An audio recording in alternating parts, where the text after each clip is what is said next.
अवकाळी पावसाचा कर्जत तालुक्याला फटका। भात आणि ऊस पिकांचे मोठ्या प्रमाणात नुकसान, शेतकऱ्यांकडून मदतीची मागणी। कर्जत तालुक्यातील झालेल्या अवकाळी पाऊस आणि वादळी वाऱ्यामुळे शेती पिकांचे मोठ्या प्रमाणात नुकसान झाले आहे।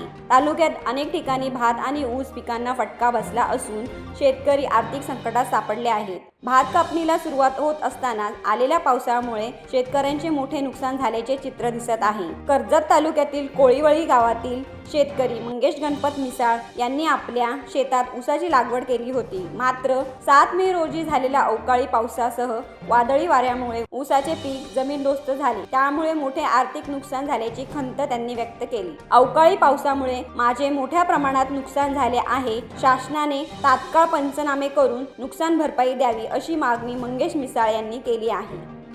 मंगेश गणपत मिसाळ कर्जत तालुक्यातील पहिला शेतकरी आहे। त्यांनी ऊसाची लागवड केली आहे आणि ऊस ही खूप छान झालं होतं, मस्त एक नंबर आलं होतं। परंतु अवकाळी पावसामुळे माझे खूप नुकसान झाले आहे।